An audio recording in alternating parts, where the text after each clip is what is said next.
বিসমিল্লাহির রহমানির রহিম। একাদশ শ্রেণীর সুপ্রিয় শিক্ষার্থীরা, আশা করি তোমরা যে যেখানেই আছো সুস্থ আছো, ভালো আছো। বর্তমান কোভিড পরিস্থিতি খারাপের দিকে। আমরা যে যেখানে আছি, যে যেখানে যেভাবে আছি, সুস্থ আছি, এর জন্য আল্লাহর কাছে শুকরিয়া।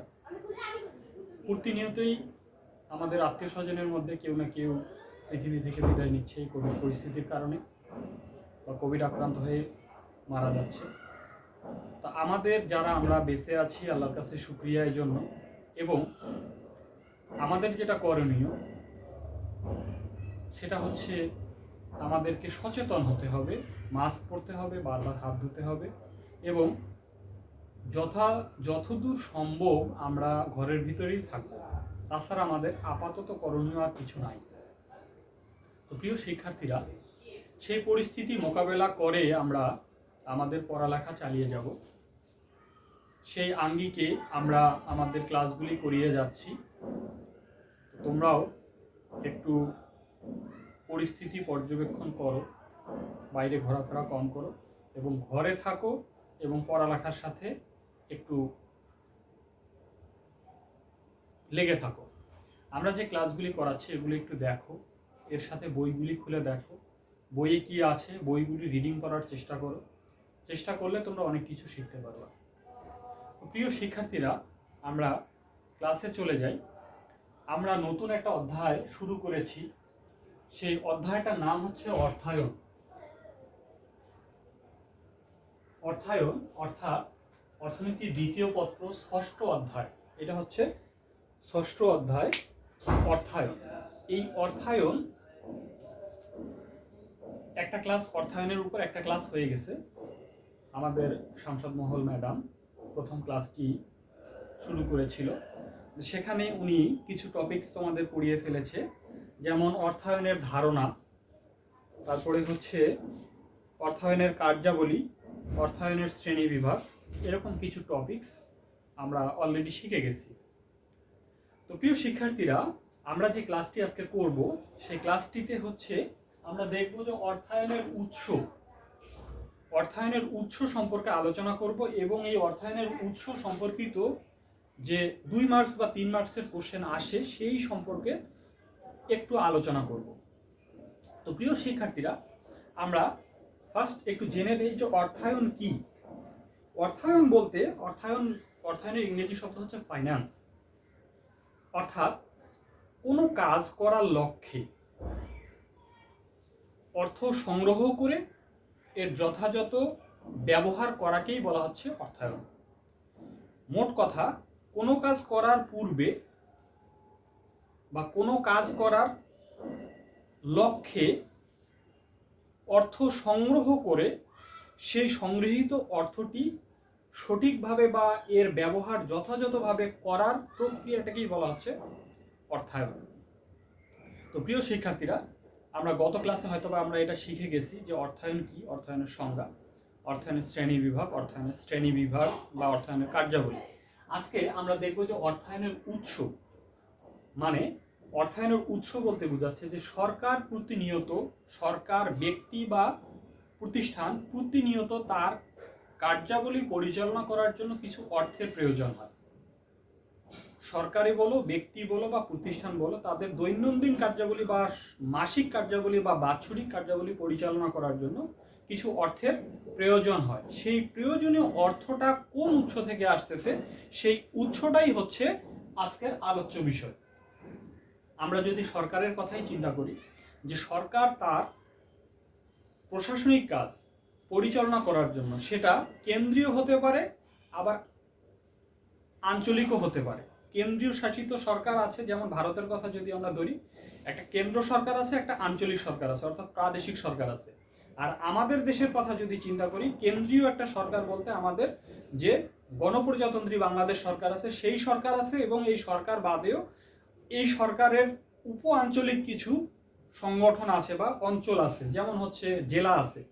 এই জেলাগুলিতে এক একজন কি আছে, প্রতিনিধিত্বকারী ডিসি আছে, এবং এই অঞ্চলগুলি ছাড়াও কিছু উপজেলা আছে, এগুলাতে কি আছে, সরকারের নির্বাচিত, অর্থাৎ জনগণের নির্বাচিত, সরকারের মনোনীত জনগণের নির্বাচিত এরকম কিছু ব্যক্তি আছে, যেমন সিটি কর্পোরেশন, তারপরে পৌরসভা, ইউনিয়ন, এগুলিতে কিছু কিছু লোক আছে যেগুলি কি জনগণের ভোটে নির্বাচিত জনপ্রতিনিধি। তো এরকম তারা কি করতেছে, তাদের দৈনন্দিন কার্যক্রম পরিচালনা করার জন্য তারা কিছু অর্থ সংগ্রহ করতেছে। এই অর্থ সংগ্রহের প্রক্রিয়াটাকেই বলা হচ্ছে অর্থায়নের উৎস।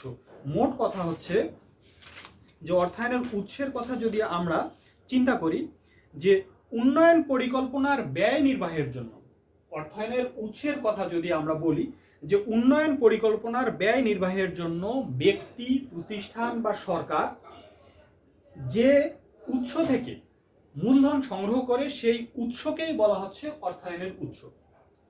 মোট কথা অর্থায়নের উৎসের সংজ্ঞা যদি আমরা আবারও দেই, যে উন্নয়ন পরিকল্পনার ব্যয় নির্বাহের জন্য ব্যক্তি, প্রতিষ্ঠান বা সরকার যে সকল উৎস থেকে অর্থ সংগ্রহ করে সেই সংগৃহীত উৎসকেই বলা হচ্ছে অর্থায়নের উৎস। তা আমরা এখন দেখব যে অর্থায়নের উৎসকে আমরা দুটি ভাগে ভাগ করে ফেলেছি, একটা হচ্ছে সরকারি অর্থায়ন আর একটা হচ্ছে বেসরকারি অর্থায়ন। মোট কথা হচ্ছে সরকার কোন কোন উৎস থেকে অর্থ সংগ্রহ করে থাকে সেই বিষয়টা আমরা এখন জানব। যে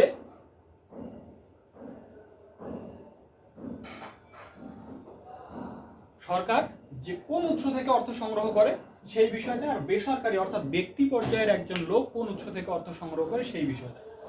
এখন আমরা দেখব যে অর্থায়ন যে বিষয়টা, অর্থায়নের উৎস, এই অর্থায়নের উৎসকে আমরা মূলত দুই শ্রেণীতে ভাগ করে ফেলেছি, যে একটা হচ্ছে সরকারিভাবে অর্থ সংগ্রহ করে থাকে, আর ব্যক্তি কেন্দ্রিক বা প্রতিষ্ঠান কেন্দ্রিক বা প্রতিষ্ঠান কেন্দ্রিক যে অর্থ সংগ্রহ করে সেটাকে আমরা আলাদা করে ফেললাম। এখন আমরা দেখব সরকারি অর্থায়ন, অর্থাৎ আমাদের দেশের সরকার কোন কোন উৎস থেকে অর্থ সংগ্রহ করে থাকে। বাংলাদেশের সরকার দুইটি উৎস থেকে অর্থ সংগ্রহ করে থাকে, একটা হচ্ছে অভ্যন্তরীণ উৎস আর একটা হচ্ছে আন্তর্জাতিক উৎস।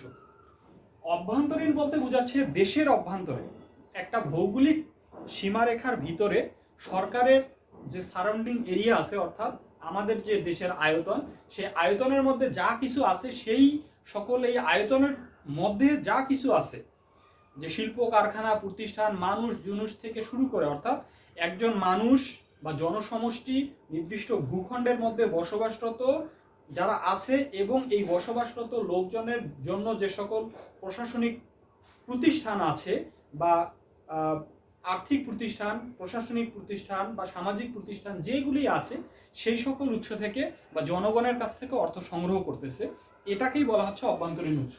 অর্থাৎ দেশের অভ্যন্তরে যে অর্থটা সংগ্রহ করা হচ্ছে সেই উৎসটাকেই বলা হচ্ছে অভ্যন্তরীণ উৎস।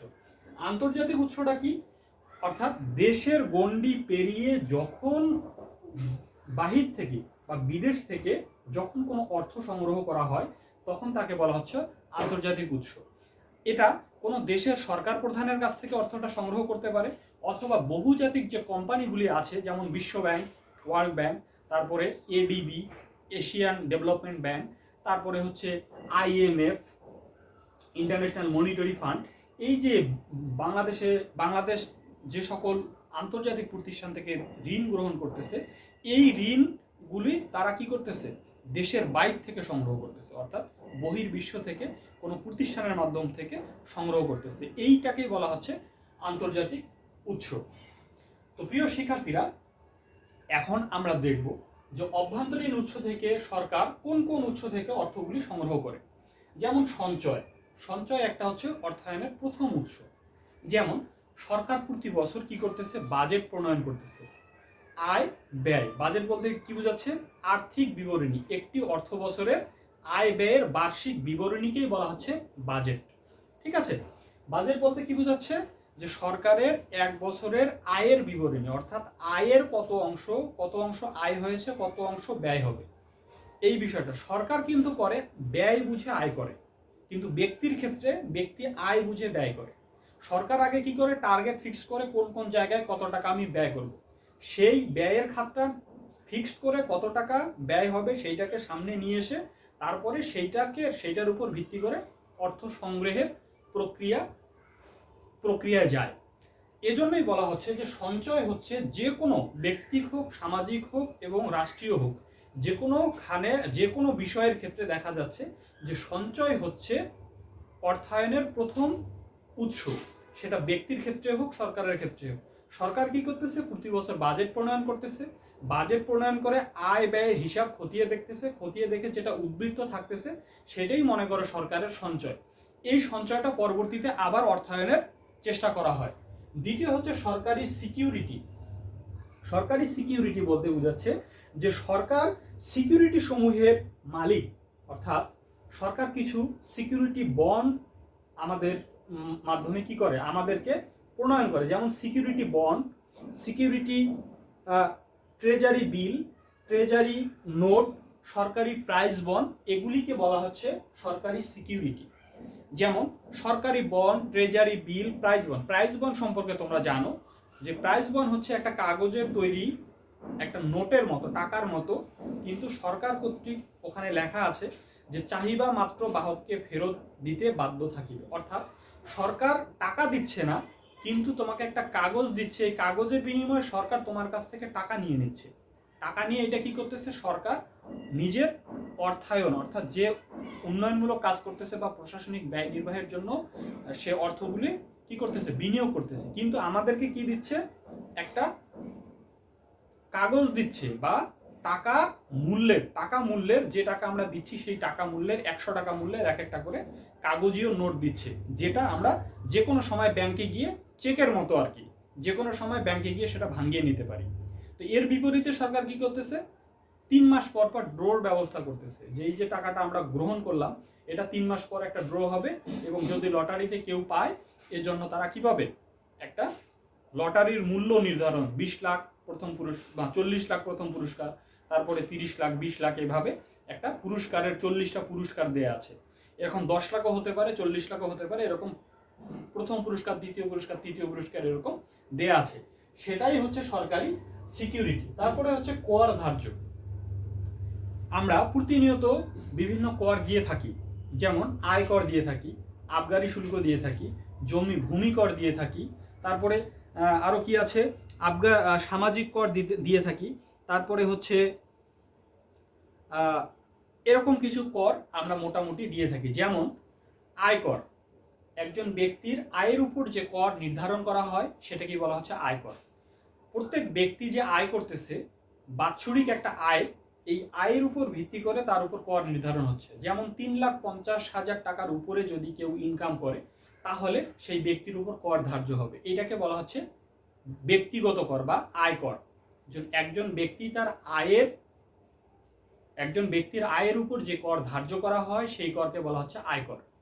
এই আয়কর আমরা প্রতিনিয়তই দেখি যে তোমার জুন মাস থেকে শুরু করে ডিসেম্বর পর্যন্ত এই আয়কর বিবরণী মেলা চলে। অর্থাৎ একটা নির্দিষ্ট 1 মাস দেয়, কিন্তু সময় হচ্ছে জুলাই থেকে ডিসেম্বর পর্যন্ত। এটা আয়কর জমা দেওয়ার একটা সময়। প্রতি বছর 1 বছর পর পর এটা আমরা কি করি? আয়কর বিবরণী জমা দেই। কার কাছে? এনবিআর এর কাছে। এনবিআর বলতে বোঝাচ্ছে যে আমরা বোর্ড অফ রেভিনিউ, এই যে একটা প্রতিষ্ঠান আছে, এই প্রতিষ্ঠানের কাছে আমরা কি করতেছি? প্রতি বছরে আমাদের আয়ের বিবরণীটা জমা দিচ্ছি। এইটাই হচ্ছে কর ধার্য, অর্থাৎ সরকার আমাদের উপর কর ধার্য করে দিয়ে আমাদের কাছ থেকে অর্থ সংগ্রহ করে নিচ্ছে। ভূমিকর, ভূমির উপর যে করটা ধার্য করা হয় সেটাকে বলা হচ্ছে ভূমিকর। যেমন আমরা খাজনা দিয়ে থাকি, সেটাকে বলা হচ্ছে ভূমিকর। তারপরে ঋণ গ্রহণ। ঋণ গ্রহণ বলতে বোঝাচ্ছে যে সরকার তার ভৌগোলিক সীমারেখার ভিতরে বিভিন্ন ব্যাংক আছে, প্রতিষ্ঠান আছে, এনজিও আছে, তখন এই এনজিওগুলোর কাছ থেকে যখন সরকার বিভিন্ন ওখানে ঠেকে যাচ্ছে বা কোনো উন্নয়নমূলক কাজ করার জন্য সরকারের অর্থের প্রয়োজন হচ্ছে, তখন এই বাংলাদেশ ব্যাংক, বিশেষায়িত ব্যাংক এবং বাণিজ্যিক ব্যাংক এবং বিভিন্ন ধরনের বড় যে এনজিও আছে, এই এনজিওগুলোর কাছ থেকে অর্থ সংগ্রহ করে থাকে। তারপর হচ্ছে নিট মূলধনী আয়। নিট মূলধনী আয় বলতে বোঝাচ্ছে যে সরকার এখানে 2 ধরনের নিট মূলধনী আয় করে থাকে। একটা হচ্ছে উন্নয়ন পরিকল্পনার জন্য জনগণের নিকট থেকে যে ঋণপত্র বিক্রি করে যে অর্থটা সংগ্রহ করে, সেটা সংগ্রহ করে এবং বিভিন্ন ব্যাংক থেকে ঋণ নিয়ে থাকে। এই দুইটার সমন্বয় হচ্ছে নিট মূলধনী আয়। শেষ হচ্ছে ঘাটতি অর্থায়ন। ঘাটতি অর্থায়ন বলতে বোঝাচ্ছে যে প্রতি বছরই আমরা বাজেট প্রণয়ন করে থাকি, আমাদের সরকার বাজেট প্রণয়ন করে, এই বাজেটের মধ্যে উন্নয়নশীল দেশগুলি কি করে, ঘাটতি বাজেট অনুসরণ করে। বাজেট দুই প্রকার, একটা উদ্বৃত্ত বাজেট আর একটা হচ্ছে ঘাটতি বাজেট। উদ্বৃত্ত বাজেট বলতে বোঝাচ্ছে যে ব্যয়ের থেকে আয় বেশি হলে সেটাকে বলা হচ্ছে উদ্বৃত্ত বাজেট, যেটা ধনী বা উন্নত যে দেশগুলি আছে সেগুলো উদ্বৃত্ত বাজেট অনুসরণ করে, আর যেগুলি অনুন্নত দেশ তাদের আয়ের থেকে যদি ব্যয় বেশি হয় তাহলে এটাকে বলা হয় ঘাটতি বাজেট। তো আমাদের মতো উন্নয়নশীল যে দেশগুলি আছে তাদের কি করা হচ্ছে, যে অর্থনৈতিক উন্নয়ন করার জন্য তারা প্রতিনিয়ত বিভিন্ন উন্নয়নমূলক কার্যক্রম গ্রহণ করতেছে, উন্নয়ন পরিকল্পনা গ্রহণ করতেছে। এই উন্নয়ন পরিকল্পনা গ্রহণের জন্য তাদেরকে ঘাটতি বাজেট প্রণয়ন করতে হচ্ছে। অর্থাৎ ঘাটতি বাজেট বলতে বোঝাচ্ছে যে ব্যয়ের থেকে আয় কম, ব্যয়ের থেকে আয় যদি কম হয় তাহলে এই যে বাকি যে অংশটুকু, যে বাকি অংশটুকু থাকতেছে অর্থায়নের যে বাকি অংশটুকু, এই অংশটুকু সরকার বিভিন্ন উৎস থেকে সংগ্রহ করে থাকে। এইটা হচ্ছে অভ্যন্তরীণ উৎস। আন্তর্জাতিক উৎস বলতে ঋণ। ঋণ বলতে বোঝাচ্ছে যে শর্তযুক্ত হতে পারে, শর্তহীনও হতে পারে। আমরা বিদেশি সরকার বা বাহিরের দেশের সরকারের কাছ থেকে যে অর্থটা সংগ্রহ করি সেটা যদি শর্তযুক্ত হয় তাহলে একটা দেশের জন্য মঙ্গল, আর যদি শর্তযুক্ত হয় তাহলে একটা দেশের জন্য অমঙ্গল, আর যদি শর্তহীন হয় তাহলে সেটা দেশের জন্য মঙ্গল। একটা দেশের সরকার আমাদেরকে যদি কোনো সুদ বাদেই অর্থ প্রদান করে এবং সেটা ফেরত দেওয়ার জন্য দীর্ঘমেয়াদী সময় দেয় তাহলে সেটাকে বলা হচ্ছে শর্তহীন। আর যদি শর্তযুক্ত হয় ঋণটা, যে নির্দিষ্ট মেয়াদে এত সুদের পার্সেন্টেজ 1% বা 2% বা 5% সুদে আমাদেরকে ঋণ দিবে এবং সেটার জন্য একটা নির্দিষ্ট সময় আমাদেরকে সেট করে দিল বা উল্লেখ করে দিল 5 বছর বা 10 বছরের জন্য, তাহলে এটাকে বলা হবে শর্তযুক্ত ঋণ। তারপরে হচ্ছে দান এবং অনুদান। দান বলতে বোঝাচ্ছে যে শর্ত ছাড়াই কোনো অর্থ প্রদান করাকেই বলা হচ্ছে দান। কোনো প্রকার শর্ত ছাড়াই আমি যে অর্থটা, মনে করো ভারতের কথাই, ভারত যে শর্ত ছাড়াই যদি বাংলাদেশকে কোনো অর্থ বা বিভিন্ন কারিগরি সহায়তা বা প্রযুক্তি প্রদান করে তাহলে সেইটাকে বলা হচ্ছে দান। অনুদান বলতে বোঝাচ্ছে কোনো ধরনের, যেমন এই করোনাকালীন সময় ভ্যাকসিন আমাদেরকে ভারত ভ্যাকসিন দিতেছে, এই ভ্যাকসিন যেমন মোদী সরকার আসলো এসে 12 লক্ষ ডোজের একটা কি দিল, ভ্যাকসিন আমাদেরকে এমনি ফ্রি দিয়ে দিল, এটাকে বলা হচ্ছে অনুদান। এই যে গত পরশু দিনেই ভারতীয় জেনারেল আমাদের দেশে আসলো, এসে 1 লক্ষ ডোজের একটা ভ্যাকসিন আমাদেরকে ফ্রি দিয়ে গেল, এটাকেই বলা হচ্ছে অনুদান। অর্থাৎ কোনো শর্ত ছাড়াই একটা দেশের সরকার বা কোনো বাণিজ্যিক প্রতিষ্ঠান কোনো ধরনের উপটোকন প্রদান করলে এটাকে বলা হচ্ছে অনুদান। তারপরে সাহায্য বলতে যেটা বোঝাচ্ছে যে এই যে কোনো ধরনের সাহায্য হতে পারে, সেটা তোমার করোনাকালীন সময় হতে পারে, বিভিন্ন খরা দুর্ভিক্ষর সময় হতে পারে, তারপরে হচ্ছে যে কোনো ধরনের সংকটমূলক অবস্থায় যদি একটি দেশ বিভিন্ন ধরনের খাদ্য দিতে পারে, অর্থ দিতে পারে, বস্ত্র দিতে পারে, বিভিন্ন প্রশাসনিক তোমার প্রযুক্তিগত বিষয়ে যদি ফ্রি প্রদান করে তাহলে এটাকে বলা হচ্ছে সাহায্য। তারপরে বলা হচ্ছে প্রত্যক্ষ বৈদেশিক বিনিয়োগ। বাংলাদেশে এখন তোমরা দেখবা যে কিছু কিছু ক্ষেত্রে বিদেশ বা বিদেশি বহুজাতিক কোম্পানিগুলো আমাদের দেশে এসে বিভিন্ন স্পেসিফিক কোনো একটা বিষয়কে কেন্দ্র করে অর্থ বিনিয়োগ করতেছে। যেমন আমাদের ক্ষেত্রে বস্ত্র শিল্প বা গার্মেন্টস শিল্প এর ক্ষেত্রে দেখা যাচ্ছে যে বিদেশ থেকে বিভিন্ন উদ্যোক্তা এসে প্রত্যক্ষভাবে বিনিয়োগ করতেছে, এটাকেই বলা হচ্ছে প্রত্যক্ষ বৈদেশিক বিনিয়োগ। অর্থাৎ কোনো একটা ব্যবসাকে কেন্দ্র করে যদি অন্য দেশের সরকার বা অন্য দেশের ব্যক্তি বা অন্য দেশের প্রতিষ্ঠান আমাদের দেশে এসে ওই লক্ষ্যবস্তুকে কেন্দ্র করে অর্থ বিনিয়োগ করে তাহলে এটাকে বলা হচ্ছে প্রত্যক্ষ বিনিয়োগ। যেমন বাংলাদেশের হোন্ডা কোম্পানি, মানে জাপানের হোন্ডা কোম্পানি বাংলাদেশে এসে কি করতেছে, একটা ফ্যাক্টরি নির্মাণ করেছে, সেখানে ফ্যাক্টরি নির্মাণের জন্য প্রচুর পরিমাণ বিনিয়োগ করতেছে। কি কারণ, যে ওখান থেকে তারা হোন্ডা তৈরি করবে, অর্থাৎ মোটরসাইকেল বা হোন্ডার জাতীয় বিভিন্ন যে কার, হোন্ডার যে বিভিন্ন কার আছে সেই কারগুলো উৎপাদন করে আমাদের দেশে বিক্রি করবে। তো এইটাকেই তারা ডেভেলপ করার জন্য ওই দেশ থেকে অর্থ পুরোটাই বিনিয়োগ করতেছে, এটাকেই বলা হচ্ছে প্রত্যক্ষ বৈদেশিক বিনিয়োগ। এই হচ্ছে যে সরকারি অর্থায়ন, যে সরকার যে সকল উৎস থেকে অর্থ সংগ্রহ করতেছে, এই সকল উৎস থেকেই অর্থ সংগ্রহ করছে। একটা হচ্ছে অভ্যন্তরীণ উৎস, আর একটা হচ্ছে আন্তর্জাতিক উৎস। এই আন্তর্জাতিক যে বিষয়গুলি আছে এটাও কিন্তু সরকারের ব্যয় নির্বাহ করার জন্যই সরকার কি করতেছে, তাদের কাছ থেকে নিতেছে। এখন আমরা দেখব যে বেসরকারি অর্থায়ন, বেসরকারি বা ব্যক্তি কেন্দ্রিক যে অর্থায়নটা, সেটাই বলা হচ্ছে বেসরকারি অর্থায়ন। বেসরকারি অর্থায়ন আবার দুই প্রকার, মানে দুই ভাগে ভাগ করা হয়েছে। একটা হচ্ছে অভ্যন্তরীণ উৎস, আর একটা হচ্ছে বাহ্যিক উৎস। অভ্যন্তরীণ বলতে বোঝাচ্ছে ব্যক্তিগত নগদ উৎস বা সঞ্চয়। ব্যক্তিগত নগদ টাকা, এখানে টাকা দিলে ভালো হয়, অর্থ, ব্যক্তিগত নগদ অর্থ বা সঞ্চয়। এই যে ব্যক্তিগত অর্থ, অর্থাৎ আমরা সঞ্চয় বলতে বোঝাচ্ছে যে আয়ের থেকে ব্যয় বাদ দিয়ে যে অবশিষ্ট অংশটুকু থাকে তাকে বলা হচ্ছে সঞ্চয়। তো ব্যক্তিগত সঞ্চয় অর্থাৎ আমরা প্রতিনিয়ত ইনকাম করতেছি, এই ইনকাম করে কিছু ব্যয় করতেছি, কিছু রেখে দিচ্ছি, সেটাকেই বলা হচ্ছে সঞ্চয়। এই বেসরকারি অর্থায়নের প্রথম উৎস হচ্ছে ব্যক্তিগত অর্থ বা সঞ্চয়, অর্থাৎ আমরা যে আয় করতেছি, আয় থেকে যে অংশটুকু বাদ দিচ্ছি, সেই বাদের অংশটুকু যে অবশিষ্ট থাকতেছে বা ভবিষ্যতের ব্যয় নির্বাহের জন্য যে অংশটুকু আমরা জমা করে রাখতেছি, এই জমাকৃত অর্থটাকেই বলা হচ্ছে সঞ্চয়। তারপরে স্থায়ী সম্পদে বিনিয়োগ। স্থায়ী সম্পদ বলতে বোঝাচ্ছে যে সম্পদটা স্থায়ীভাবে 5 বছর, 10 বছর, 15 বছরের জন্য থাকবে, সেটাকেই বলা হচ্ছে স্থায়ী সম্পদ।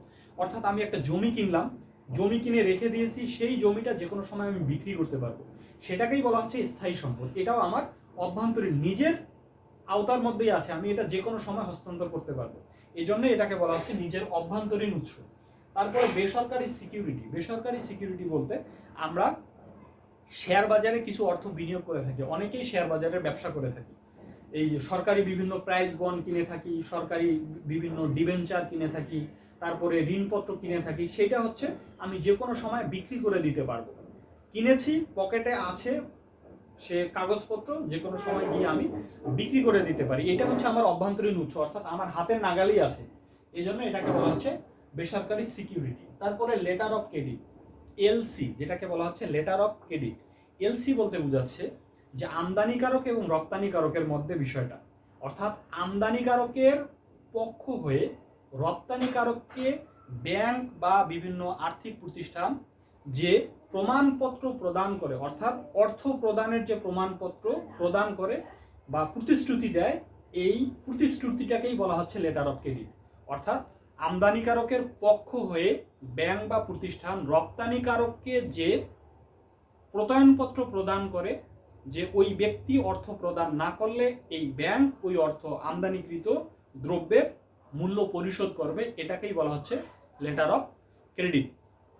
এই লেটার অফ ক্রেডিটও হচ্ছে অভ্যন্তরীণ ব্যক্তি বা প্রতিষ্ঠানের অভ্যন্তরীণ উৎসের একটা অংশ। সংরক্ষিত তহবিল বলতে বোঝাচ্ছে যে সংরক্ষিত তহবিল, একটা ব্যবসা প্রতিষ্ঠান আছে, সেই ব্যবসা প্রতিষ্ঠানের কিছু কিছু অর্থ জমা রাখা হয় সংরক্ষিত তহবিল হিসেবে, সেটাও কোনো ইমার্জেন্সি মুহূর্তে সেটা ভেঙে ফেলা যায়, সবাই যদি সম্মত হয় যে কোনো ধরনের কোম্পানির ক্রাইসিস হয়েছে, সেই ক্রাইসিস মুভমেন্টে সেই সংগৃহীত তহবিলটি বা সংরক্ষিত তহবিলটি তারা বিনিয়োগ করতে পারে বা ভেঙে ফেলতে পারে, সেজন্য এটাকে অভ্যন্তরীণ উৎস বলা হচ্ছে। তারপরে অবচয় তহবিল এটা আছে, যে অবচয় তহবিল, অবচয় বলতে বোঝাচ্ছে যে এই আয় ব্যয়ের যে একটা ক্ষয়ক্ষতিজনিত ব্যয়, মানে বিভিন্ন ধরনের তোমার কোনো একটা কাজ করতে গেলে যে মিসইউজ হয়, যেমন বিদ্যুতের কথাই যদি চিন্তা করো, যে বিদ্যুৎ উৎপাদন করতে গেলে কিছু মিসইউজ হয়, এই মিসইউজ যে বিষয়টা সেটাই হচ্ছে অবচয়। যে অবচয় তহবিলে মিসইউজের জন্য যে অর্থটা রাখা হয়, যে এটা হতে পারে, কিন্তু সেটা যদি না হয়ে কিছু অংশ সংরক্ষণ থাকে, জমা থাকে, সেটাকেই বলা হচ্ছে অবচয় তহবিল। বাহ্যিক উৎস, এই অভ্যন্তরীণ উৎস বাদেও বাহ্যিক উৎস আছে। বাহ্যিক উৎস থেকেও একজন ব্যক্তি অর্থ সংগ্রহ করতে পারে। মূলধন বাজার, মূলধন বাজার বলতে বোঝাচ্ছে এখানে, মূলধন বাজার বলতে এখানে আমাদেরকে বোঝাচ্ছে যে বিভিন্ন ধরনের সিকিউরিটি, স্টক এক্সচেঞ্জ বা এটা সেটা যেগুলো আছে, এগুলি থেকেও একজন ব্যক্তি বা প্রতিষ্ঠান এই মূলধন, এটাকে বলা হচ্ছে মূলধন বাজার। এই মূলধন বাজার থেকেও এই ব্যক্তি বা প্রতিষ্ঠান অর্থ সংগ্রহ করে থাকে, যেটাকে বাহ্যিক উৎস হিসেবে গ্রহণ করা হয়েছে। তারপরে বাণিজ্যিক ব্যাংক। বাণিজ্যিক ব্যাংক বলতে বোঝাচ্ছে যে বিভিন্ন ধরনের বাংলাদেশ ব্যাংক ছাড়া এই যে সকল ব্যাংক আছে, একটা হচ্ছে বিশেষায়িত ব্যাংক, একটা হচ্ছে বাণিজ্যিক ব্যাংক। সেটা সরকারি বেসরকারি হতে পারে। যেমন হচ্ছে তোমার সোনালী রূপালী জনতা অগ্রণী, এটা হচ্ছে সরকারি বাণিজ্যিক ব্যাংক। এছাড়াও সিটি ব্যাংক, মার্কেন্টাইল ব্যাংক, তারপরে হচ্ছে ডাচ বাংলা ব্যাংক, এগুলি হচ্ছে বেসরকারি বাণিজ্যিক ব্যাংক। এই বাণিজ্যিক ব্যাংক থেকেও কি করে বিভিন্ন ব্যক্তি বিভিন্ন ধরনের লোন নিয়ে থাকে, যেমন পার্সোনাল লোন, হোম লোন, তারপরে কি, তারপরে হচ্ছে পার্সোনাল লোন, হোম লোন, তারপরে আরও কিছু লোন আছে, সেগুলি হচ্ছে এই ব্যাংক থেকে, আন্তর্জাতিক বাণিজ্যিক ব্যাংক থেকে গ্রহণ করে থাকে। তারপরে বিশেষায়িত ব্যাংক বলতে বোঝাচ্ছে যে বিশেষ উদ্দেশ্যে পরিচালিত ব্যাংককে বলা হচ্ছে বাণিজ্যিক ব্যাংক। যেমন কৃষি হচ্ছে একটা বিশেষ খাত, বা শিল্প হচ্ছে একটা বিশেষ খাত। এই শিল্প খাতকে কেন্দ্র করে যে ব্যাংক বা প্রতিষ্ঠান ঋণ দিয়ে থাকে, সেটাকে বলা হচ্ছে বাণিজ্যিক ব্যাংক। এখান থেকেও ব্যক্তি বা প্রতিষ্ঠান ঋণ পেতে পারে বা ঋণ নিয়ে থাকে। তারপরে হচ্ছে NBFI, non banking finance institution, এটাকে বলা হচ্ছে এনবিএফআই। যেমন আছে আমাদের কিছু এনবিএফআই প্রতিষ্ঠান আছে, যেমন হচ্ছে প্রিমিয়ার লিজিং, লঙ্কা বাংলা ফাইন্যান্স, তারপরে হচ্ছে এরকম কিছু প্রতিষ্ঠান আছে যেগুলিকে বলা হচ্ছে এনবিএফআই। এই এনবিএফআই থেকেও বিভিন্ন ধরনের ঋণ গ্রহণ করা যায়, এটাকেই বলা হচ্ছে বাহ্যিক উৎস। তারপরে হচ্ছে ঋণদান সমিতি। আমরা দেখি যে বিভিন্ন ধরনের এনজিও আছে, এই এনজিওগুলিকে বলা হচ্ছে ঋণদান সমিতি, যারা ঋণ প্রদান করতেছে। এনজিও আছে এবং গ্রামে কিছু কিছু সমিতিও আছে, যে সমিতিগুলি আমাদের ঋণ প্রদান করে থাকে, ঋণ দিয়ে থাকে, এটাকেই বলা হচ্ছে ঋণদান সমিতি। তারপরে সরকারি সাহায্য ও ভর্তুকি। এছাড়াও এগুলি ছাড়াও সরকার বিভিন্ন ধরনের সাহায্য প্রদান করে থাকে, যেটাও আমরা কি করি, এই অভ্যন্তরীণ উৎস হিসাবে ধরে নিতে পারি।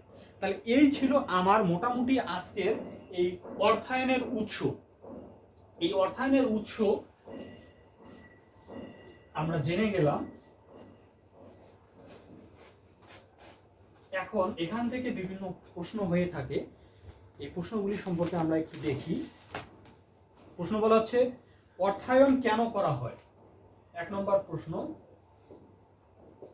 অর্থায়ন কেন করা হয়।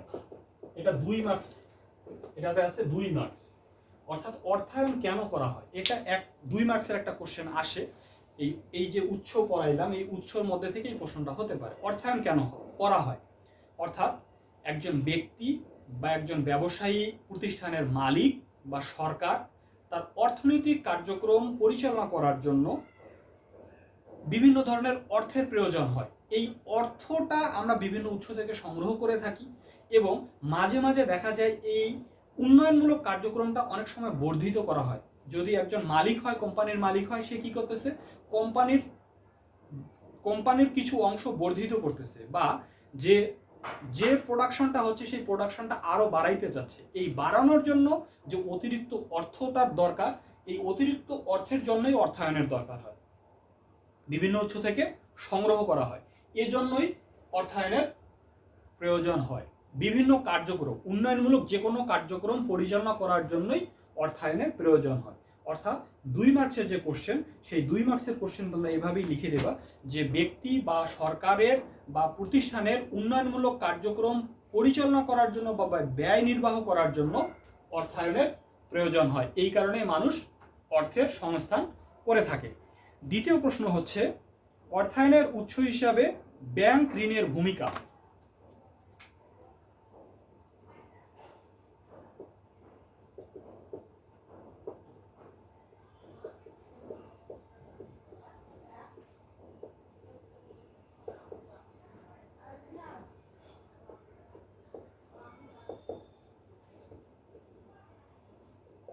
এখানে 2 মার্কসের একটা কোশ্চেনে বলা হচ্ছে যে অর্থায়নের উৎস হিসেবে ব্যাংক ঋণের ভূমিকা। অর্থায়নের উৎস আমরা পড়েছি, অর্থায়নের উৎসর মধ্যে ব্যাংক ঋণ একটা আছে, সরকারি ক্ষেত্রেও ব্যাংক ঋণ একটা আছে, এবং ব্যক্তিগত ক্ষেত্রেও ব্যাংক ঋণ একটা আছে। আমরা যে কোনো কাজেই করতে যাই, সেটা ছোট কাজ হলে আমরা নিজের তহবিল থেকে কি করতেছি, অর্থের সংস্থান করে যাচ্ছি। কিন্তু যে কাজটি যদি বড় হয় তাহলে আমরা কি করতেছি, বিভিন্ন ব্যাংক বা আর্থিক প্রতিষ্ঠানের শরণাপন্ন হচ্ছি। তো এই যে বর্ধিত কাজ বা বৃহৎ পরিসরের কোনো কাজ পরিচালনা করার জন্য আমরা কি করতেছি, ব্যাংক থেকে ঋণ গ্রহণ করে থাকতেছি। আর বৃহৎ পরিসরের কাজ পরিচালনা করার জন্য ব্যাংক ঋণের বিকল্প নাই। এই ক্ষেত্রে দেখা যাচ্ছে যে বৃহৎ পরিসরের কোনো কাজ করতে গেলে আমাদেরকে ব্যাংক সাপোর্ট দিচ্ছে। এই ব্যাংক সাপোর্ট দিয়ে কি করতেছে, আমাদের সেই কাজটা সুষ্ঠুভাবে সম্পূর্ণ করার জন্য তারা কি করতেছে, অর্থের যোগান দিচ্ছে। তো এই জন্যই বলা হচ্ছে অর্থায়নের উৎস হিসেবে ব্যাংক ঋণের ভূমিকা অপরিসীম। কেননা আমরা যে কোনো ধরনের বৃহৎ পরিসরের কাজ করতে গেলে আমাদের অনেক অর্থের প্রয়োজন হয়, যেটা একজন ব্যক্তির পক্ষে অর্থের সংস্থা করা সম্ভব হয় না। এই কারণে আমরা ব্যাংকের শরণাপন্ন হই, ব্যাংকের দ্বারস্থ হই, এবং ব্যাংক আমাদের যে অর্থের সংস্থানটা করে দিয়ে থাকে। এর জন্য অর্থায়নের ক্ষেত্রে, অর্থাৎ বর্ধিত কোনো কাজ করার ক্ষেত্রে বা বৃহৎ পরিসরের কোনো কাজ করার ক্ষেত্রে একজন ব্যক্তি বা প্রতিষ্ঠান বা সরকারের ক্ষেত্রে এই ব্যাংক ঋণের গুরুত্ব অপরিসীম। তারপরে আরো কিছু কোশ্চেন হয়, সঞ্চয় অর্থায়নের নির্ভরযোগ্য উৎস।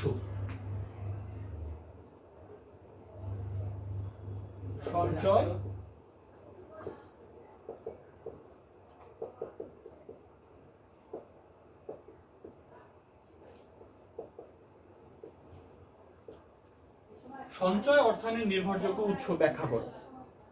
অর্থাৎ সঞ্চয় কি, আগে সঞ্চয়ের সংজ্ঞাটা দিতে হবে, যে আয়ের থেকে ব্যয় বাদ দিলে অবশিষ্ট যে অংশ থাকে সেই অবশিষ্ট অংশকেই বলা হচ্ছে সঞ্চয়।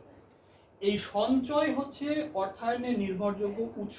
আমি কোনো বিষয়ে অর্থের কি করব, সংস্থান করব, অর্থাৎ কোনো বিষয়ে আমি বিনিয়োগ করব। সেই বিনিয়োগ করার ক্ষেত্রে আমার যে সঞ্চিত অর্থ আছে সেই সঞ্চিত অর্থটা অনায়াসে আমি কি করতে পারবো, বিনিয়োগ করতে পারবো, কারো কোনো ধরনের কৈফিয়ত ছাড়াই।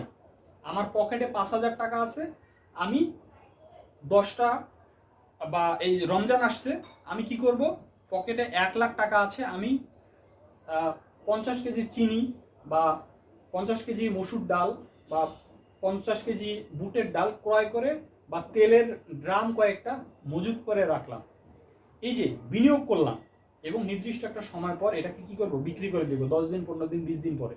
সেটা কিসের জন্য, মুনাফার উদ্দেশ্যে। এই যে আমি যে বিনিয়োগটা করলাম, এই বিনিয়োগ করার ক্ষেত্রে আমার পকেটে যে টাকা আছে এই টাকাটা আমি বিনিয়োগ করলাম, এখানে কারো কোনো ধরনের কি কৈফিয়ত নিতে হলো না, যে আমি এই টাকাটা কেন খরচ করলাম বা কেন ওখানে বিনিয়োগ করলাম। এই ধরনের কোনো ধরনের কি থাকবে না, কোনো ধরনের কৈফিয়ত দেয়া লাগবে না। এই জন্যই বলা হচ্ছে যে সঞ্চয় অর্থায়নের নির্ভরযোগ্য উৎস। একটা সঞ্চয়, যে অর্থটা সঞ্চিত আছে সেই অর্থটা কোনো ধরনের হস্তক্ষেপ ছাড়াই যদি বিনিয়োগ করা যায় তাহলে এটাকে বলা হচ্ছে সঞ্চয়নের মানে একটা নির্ভরযোগ্য